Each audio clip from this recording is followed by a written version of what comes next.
नमस्कार विद्यार्थियों, आप स्वस्थ और प्रसन्न होंगे। आप पिछले 5 लेक्चरों को देख चुके होंगे और हमारे 5 वीडियोस को देखने से आप प्रकाश विद्युत प्रभाव के बारे में आपकी जानकारी संपूर्ण हो चुकी होगी। आप प्रयोग को जान चुके हैं, उस प्रयोग से आए हुए निष्कर्ष को जान चुके हैं और अब समय आ चुका है कि प्रकाश विद्युत प्रभाव पर कुछ न्यूमेरिकल्स को देखा जाए और कुछ कॉन्सेप्चुअल प्रॉब्लम्स को देखा जाए। जैसा मैंने आपको इस यूनिट को शुरू करने के पहले ही कहा था कि ये यूनिट बहुत ही इंटरेस्टिंग यूनिट साबित होगी, क्योंकि आप इस यूनिट में जो कुछ बात करेंगे वो प्रयोग के आधार पर करेंगे, जिस कारण से आपको बहुत सारी चीजें प्रयोग के आधार पर समझ में आसानी से आएगी। जो मुख्य रूप से प्रकाश विद्युत प्रभाव के प्रयोग से आए हुए निष्कर्ष थे, मैं कुछ निष्कर्ष को याद दिला दूं। तो पहला निष्कर्ष आपके पास ये जानकारी में आ चुका है कि जो प्रकाश इलेक्ट्रॉन होते हैं, मतलब क्या है, प्रकाश इलेक्ट्रॉन का नाम सुनते ही दिमाग में आना चाहिए कि धातु की सतह से उत्सर्जित इलेक्ट्रॉन प्रकाश इलेक्ट्रॉन होंगे, जिसका कारण क्या होगा, प्रकाश होगा, इसलिए उसका नाम प्रकाश इलेक्ट्रॉन कहा गया। तो जो धातु की सतह से उत्सर्जित इलेक्ट्रॉनों की संख्या होती है, जिसे आप प्रकाश इलेक्ट्रॉनों की संख्या कहते हैं, वह सीधे सीधे निर्भर करती है आपतित प्रकाश की तीव्रता पर। दूसरी बात आपकी जानकारी में क्या आ चुकी है, दूसरी बात हमारी जानकारी में आ चुकी है कि जो प्रकाश इलेक्ट्रॉन की गतिज ऊर्जा होगी, वह गतिज ऊर्जा सीधे सीधे निर्भर करेगी आपतित प्रकाश की आवृत्ति पर। यहां से अभी हमारे पास जानकारी में आगे बढ़ चुके हैं और हमें यह जानकारी मिल चुकी है कि सभी आवृत्ति के प्रकाश के लिए कोई जरूरी नहीं है कि धातु की सतह से इलेक्ट्रॉन उत्सर्जित हो सके। तो यहां से हमारे पास एक जानकारी मिल चुकी है और वह जानकारी क्या मिली है, देहली आवृत्ति के रूप में। और हम यह जान चुके हैं कि देहली आवृत्ति आपतित प्रकाश की वह न्यूनतम आवृत्ति होती है जिसके द्वारा किसी धातु की सतह से इलेक्ट्रॉन उत्सर्जित हो सके, जिसे हम लोगों ने लिखा किससे है, न्यू नॉट से लिखा है। तो देहली आवृत्ति को हम लोगों ने लिखा है न्यू नॉट से। यही न्यू नॉट जो देहली आवृत्ति होता है, या देहली आवृत्ति सीधे सीधे किससे संबंधित है, कार्यफलन से। अब कार्यफलन के बारे में भी जानकारी हमारी मिली थी, तो हमने यह जाना था कि भाई कार्यफलन अगर आप जानते हैं तो वह धातु पर निर्भर करता है। हर एक धातु की सतह के लिए कार्यफलन का मान अलग अलग होता है। और अगर आप देखें तो इस न्यू नॉट देहली आवृत्ति के करस्पॉन्डिंग जो फोटान है, उस फोटान की अगर हम ऊर्जा लिखें तो जैसा आप जानते हैं फोटान की ऊर्जा होती है एच न्यू, और अगर हमारे पास आवृत्ति न्यू नॉट है तो उस फोटान की जो ऊर्जा होगी एच न्यू नॉट होगी, और यह एच न्यू नॉट सीधे सीधे किसके बराबर होगा, कार्यफलन के बराबर होगा। तो एक फैक्ट मैं पहले भी बता चुका हूं ये सारी बातें आपको, तो मैं समराइज करते रहा हूं। एच न्यू नॉट यह हमारे पास जानकारी मिल चुकी है। तो कार्यफलन सीधे सीधे देहली आवृत्ति के संगत जो फोटान होगा उसकी ऊर्जा के बराबर होगा।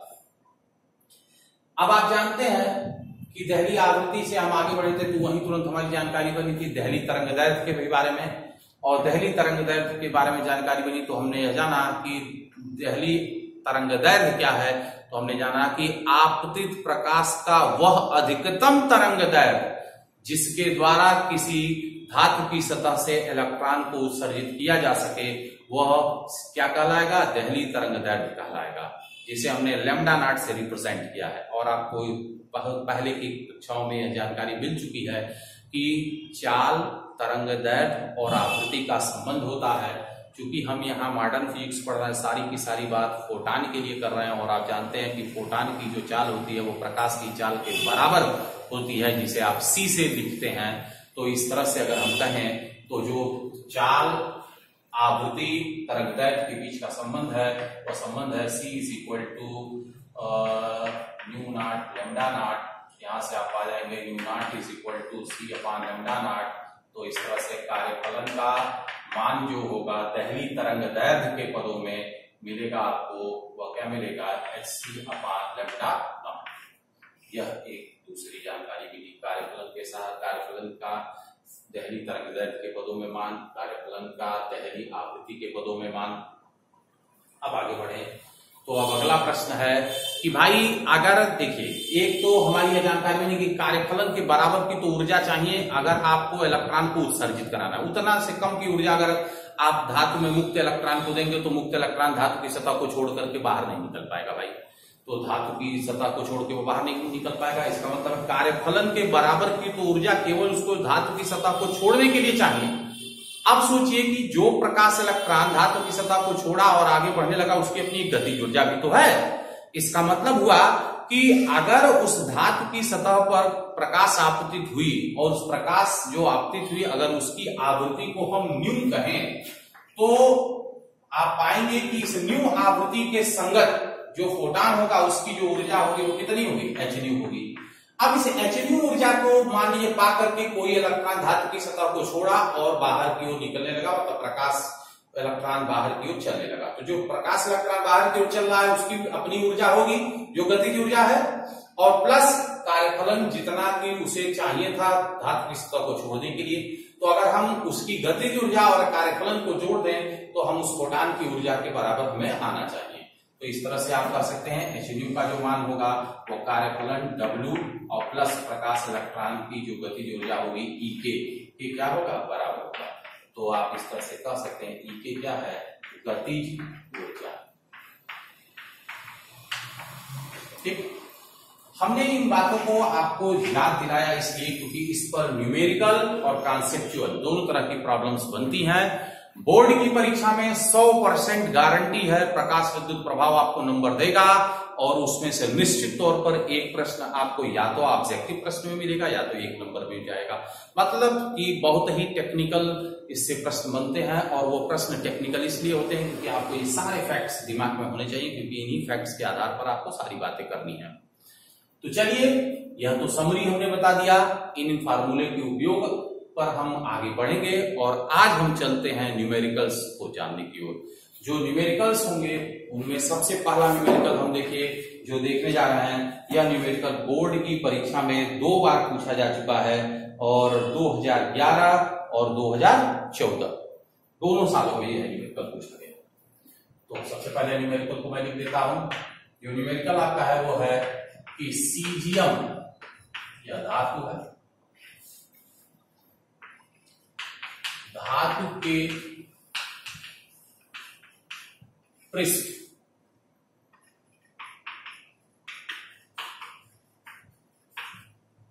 का कार्यफलन 1.8 इलेक्ट्रॉन वोल्ट हो तो पहली तरंगदैर्घ्य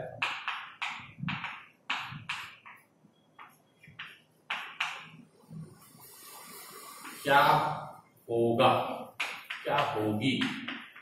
यह प्रश्न 2011 में बोर्ड में आ चुका है, 2014 में भी आ चुका है। ठीक है, अब आप देखिए, सबसे पहला काम होता है फिजिक्स के न्यूमेरिकल्स को लगाने के लिए बड़ा धैर्य की आवश्यकता होती है। लगाने के पहले आपको पिछले जो थियरी पढ़ी गई है उन थियरी के बारे में आपका कॉन्सेप्ट क्लियर होना चाहिए, और साथ ही साथ उसके मुख्य बातों को आपके दिमाग में बना रहना चाहिए। अब देखिए, तो सबसे पहला न्यूमेरिकल लगाने का जो तरीका होगा वो क्या होगा कि हम सवाल को पहली बार रीडिंग लगाएंगे, दूसरी बार सवाल को रीडिंग लगाते हुए क्या दिया गया है उसे लिखेंगे, और उसी सिंबल के साथ लिखने का प्रयास करेंगे जिस सिंबल का इस्तेमाल आपने अपनी थियरी में उन बातों के लिए कर रखा है पहले से, ताकि कोई कंफ्यूजन ना हो। अब जब दिया गया है आपने लिख लिया, तो अब दिया गया है लिखने के बाद क्या करेंगे, अब उसका इस्तेमाल करेंगे। तो इस्तेमाल कैसे कर पाएंगे भाई, तो रास्ता खोजना पड़ेगा कि जो पूछा गया है सवाल में वो कैसे मिले। तो जो पूछा गया है और जो दिया गया है उसके बीच में संबंध को पहचानेंगे।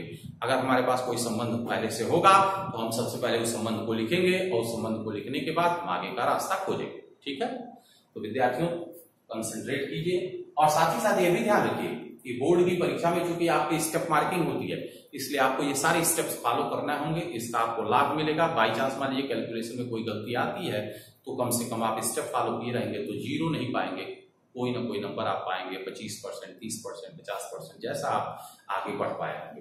तो चलिए देखते हैं। तो सोल्यूशन में देखिए, सबसे पहले क्या लिखा भाई, सीजियम धातु का आपको कार्यफलन दिया है। हम तो सबसे पहले क्या लिखा जाएगा, दिया गया है या प्रश्नानुसार। तो क्या दिया गया भाई, कार्यफलन W का मान दिया गया 1.8 इलेक्ट्रॉन वोल्ट। अब देखिए क्या पूछा है, दहली तरंग दैर्घ्य। तो अब आपको क्या सोचना है, जैसा मैंने बताया दिमाग को ट्यूनिंग बनाना है कि भाई जो दिया गया वो क्या है, कार्यफलन। अब जो पूछा है वो दहली तरंग दैर्घ्य, तो क्या दहली तरंग दैर्घ्य और कार्यफलन का कोई संबंध है, तो तुरंत आपके दिमाग में आना चाहिए कि कार्यफलन और दहली तरंग दैर्घ्य के बीच का संबंध आपको मालूम है। तो आप लिखेंगे इसके बाद हम जानते हैं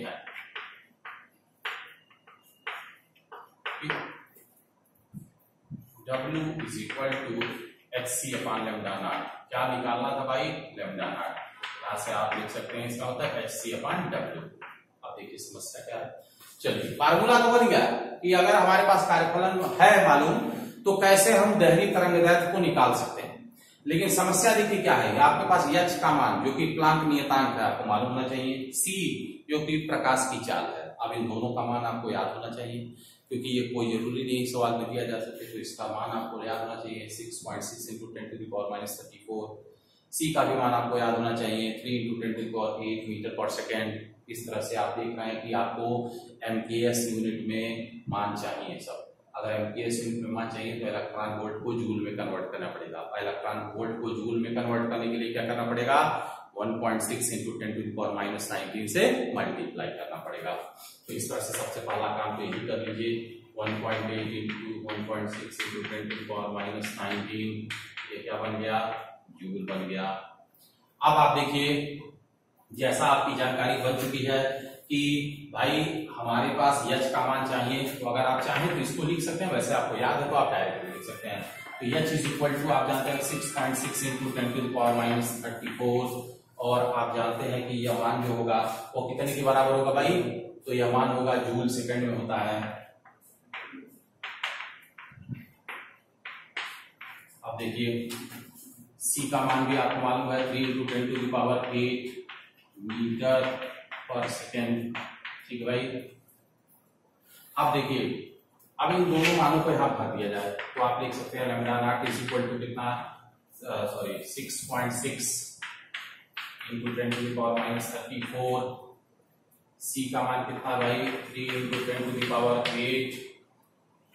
अब देखिए आपके पास W का मान कितना है, 1.8 1.6 10 टू द पावर माइनस 19। देखिए कितना इजीली आप पा रहे हैं इस वैल्यू को, आप बहुत आसानी से न्यूमेरिकल को पा चुके हैं। तो जो कुछ ट्यूनिंग है वो बस यही करता है, इसके बाद तो सिर्फ आपको मैथमेटिक्स है, अंकगणित आपकी जैसी है, कैलकुलेशन आपका उतना ही अच्छा होगा।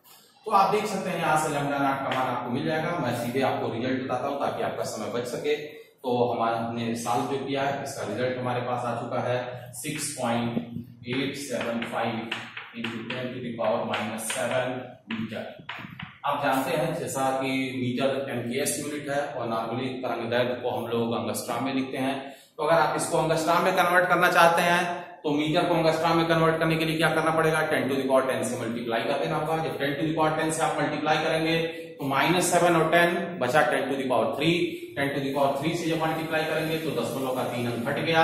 इस तरह से आपको मिल गया lambda is equal to 6875 angstrom.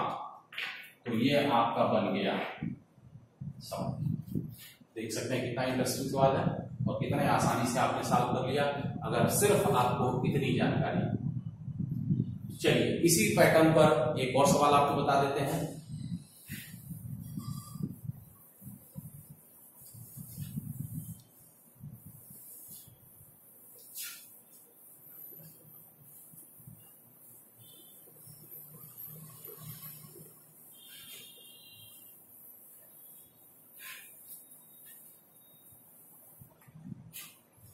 तो इसी पैटर्न पर एक और सवाल मैं बताता हूं आपको। दिया गया सवाल है कि किसी धातु का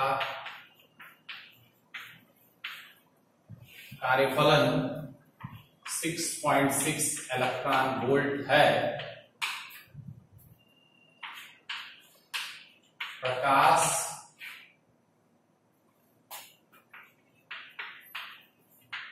वैद्युत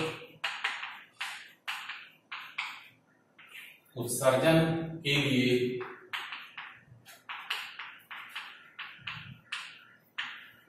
दहली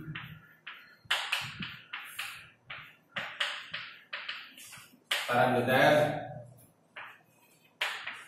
ज्ञात कीजिए। तो अब आपको दहली तरंगदैर्घ्य क्यों निकालना, तो अब आप जैसा मैंने आपको स्टेप बताया, सबसे पहले आप सवाल पढ़ेंगे, सवाल पढ़ करके क्या दिया गया वो लिखेंगे। तो दिया गया है, क्या भाई दिया गया है, कार्यफलन। तो कार्यफलन को आप लिखते किससे हैं, W से। क्या मान दिया गया, 6.6 इलेक्ट्रॉन वोल्ट। इलेक्ट्रॉन वोल्ट को सबसे पहले अब आपकी जानकारी बन चुकी है, मीडियस में कन्वर्ट करेंगे, तो इलेक्ट्रॉन वोल्ट को जूल में कन्वर्ट करेंगे। जूल में कन्वर्ट करने के लिए 1.6 इंटू 10⁻⁻19 से मल्टीप्लाई कर देंगे, यह बन गया जूल। अब दहली तरंगदैर्घ्य निकालना है, तो कार्यफलन और दहली तरंगदैर्घ्य के बीच का संबंध लिखेंगे। तो हम जानते हैं, क्या भाई जानते हैं, कार्यफलन और दहली तरंगदैर्घ्य के बीच का संबंध है W = hc/λ0। लैम्डा नॉट के लिए फार्मूला बना लीजिए, hc/W।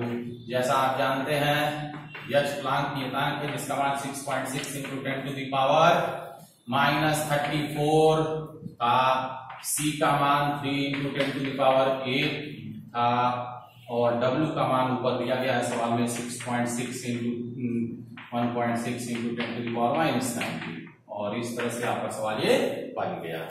जैसा इसका कैलकुलेटेड मान जो मैंने पाया है वह है 1.875 इंटू 10⁻⁻7 मीटर। मीटर को अंगस्ट्राम में कन्वर्ट करने के लिए 10⁻10 से मल्टीप्लाई, तो आप आ गए 1.875, तो दशमलव हट गया, 10⁻⁻7 को 10⁻3 बचा, 3 के नाते ये दशमलव के 3 अंक से दशमलव हट गया। इस तरह से आपको ये मान मिल गया एंगस्ट्रॉम। तो आप देख सकते हैं कि ये बड़े ही उपयोगी फार्मूले हैं, और इन फार्मूलों पर लगातार न्यूमेरिकल्स बने हैं, बोर्ड में भी बने हैं, कंपटीशन में भी बने हैं। निश्चित तौर पर प्रकाश विद्युत प्रभाव आपको बोर्ड में 3 नंबर से कम तो नहीं ही देगा, और कंपटीशन में भी तो सवाल मिलना 100% तय है। अब आप देख सकते हैं कितना आसान है सवाल, लेकिन फिजिक्स के सवाल को लगाते समय बड़ा ही कूल माइंड होना पड़ेगा। आपको पहले जो पढ़ा है वो दिमाग में आपके रहना चाहिए। जो सवाल है उसको बड़े इत्मीनान से 2 से 3 बार पढ़ते हुए, जो दिया गया है लिखिए, जो आपको जानकारी है, जो पूछ रहा है, जो दिया गया उसमें संबंध जो है वो संबंध लिखिए, सूत्र लिखिए, फार्मूला लिखिए। उस फार्मूले के बाद आप उसमें वैल्यू पुट करिए, लेकिन वैल्यू पुट करते समय यह ध्यान रखिएगा कि सभी वैल्यू एक ही यूनिट सिस्टम में होनी चाहिए। तो आप देखिए सबसे पहला काम करेंगे, एक यूनिट सिस्टम में बनाएंगे, ये ध्यान रखिएगा। बहुत कई बार ऐसा देखा गया है कि जब छात्र सवाल को करता है तो निश्चित तौर पर वह एक बार दिमाग से अगर उसके यूनिट वाला कॉन्सेप्ट सरक जाता है तो सही फार्मूला, सही जानकारी होने के बावजूद उसका न्यूमेरिकल गलत हो जाता है। तो आप देख सकते हैं ये आपको पहली सतर्कता बरतनी है यूनिट पर, और दूसरी सतर्कता बरतनी है आपको स्टेप मार्किंग पर, क्योंकि आप जानते हैं कि स्टेप्स आपको फॉलो करना है, क्योंकि आपके बोर्ड की परीक्षा में स्टेप मार्किंग है। अगर आप यहां तक फार्मूले तक पहुंच गए हैं तो अब बाई चांस अगर आपका यहाँ कैलकुलेशन गलत हो गया, गणना गलत भी हो गई, तभी आपको 0 के बजाय कुछ न कुछ अंक मिलेगा, यह ध्यान रखना है। तो चलिए हम आपको अब तक 2 न्यूमेरिकल बताए हैं, एक कॉन्सेप्चुअल प्रॉब्लम आपको देते हैं और आप उसको करेंगे, और अगले जब लेक्चर में हम मिलेंगे तो हम उस कॉन्सेप्चुअल प्रॉब्लम पर आपसे डिस्कस भी करेंगे। लेकिन यह आपका होमवर्क होगा, और इसके बाद मैं आपको एक असाइनमेंट भी दूंगा जिसमें ऑब्जेक्टिव प्रश्न होंगे और कुछ न्यूमेरिकल्स भी अगली बार जो नए न्यूमेरिकल्स कंपटीशन में होंगे उन पर भी मैं बात आपसे करूंगा। अभी तो मैं आज बहुत बेसिक प्रश्नों पर आपसे बात कर रहा हूं। तो जो मैं आपको कॉन्सेप्चुअल प्रॉब्लम देने जा रहा हूं वो कॉन्सेप्चुअल प्रॉब्लम लिख दे रहा हूं। आप सवाल है, एक धातु का कार्यफलन 2.5 इलेक्ट्रॉन वोल्ट है, 2 इलेक्ट्रॉन वोल्ट ऊर्जा की 2 फोटॉन धातु पृष्ठ पर आपत्ति आपतित होते हैं। कारण सहित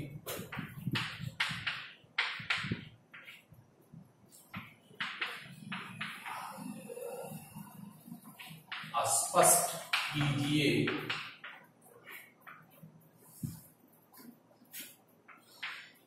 कि फोटो इलेक्ट्रॉन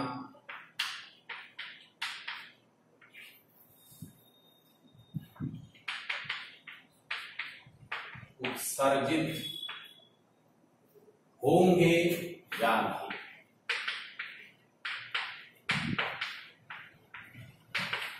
ठीक, ये सवाल भी 2 बार बोर्ड की परीक्षा में पूछा गया, 2014, 2018। तो देख सकते हैं सवाल, मैं एक बार हिंट आपको कर दे रहा हूं, आपको ये सवाल पहले अपने सोच लेना, अगले क्लास में मैं इस सवाल पर डिस्कस आपसे करूंगा। क्या कहा गया है, एक धातु का कार्यफलन 2.5 इलेक्ट्रॉन वोल्ट है और आपको यह मालूम है कि कार्यफलन से कम की ऊर्जा के फोटान के द्वारा इलेक्ट्रॉन का धातु की सतह को छोड़ना संभव नहीं होता है। तो कार्यफलन के बराबर तो चाहिए ही चाहिए ऊर्जा, तभी उस फोटान को अवशोषित करके इलेक्ट्रॉन धातु की सतह को छोड़ करके उत्सर्जित होगा, बाहर की ओर निकलेगा, जिसे आप फोटो इलेक्ट्रॉन कहते हैं। अब कहा गया सवाल में कि एक धातु का कार्यफलन 2.5 इलेक्ट्रॉन वोल्ट है और 2 इलेक्ट्रॉन वोल्ट के 2 फोटान धातु की सतह पर आपतित हो रहे हैं। तो अब आपको बताना है कि क्या फोटो इलेक्ट्रॉन उत्सर्जित होगा या नहीं, अगर होगा तो क्यों, नहीं होगा तो क्यों, कारण भी आपको बताना है। ठीक है, तो ये आपका होमवर्क रहा और अगले जब लेक्चर में हम आपसे मिलेंगे तो सबसे पहले इस टॉपिक पर बात करेंगे, इस सवाल पर, ये कॉन्सेप्चुअल प्रॉब्लम पर बात करेंगे। जैसा आप देख रहे हैं कि इस तरह के सवाल बनने की चांसेस फिर रहेंगी। 2 साल ये पूछा जा चुका है सवाल, सेम सवाल, तो नेक्स्ट इस पर सवाल बन सकता है इस तरह का। तो हम सबसे पहले अगले लेक्चर में मिलेंगे, तो आप सोच अपनी बनाइए, इसका उत्तर अपनी कॉपी में नोटबुक में लिखिएगा और हम अगले क्लास में जब आपसे मिलेंगे तो इस पर बात करेंगे और साथ ही साथ कुछ कंपटीशन और बोर्ड में आए हुए अन्य सवालों पर आपसे चर्चा करेंगे। धन्यवाद।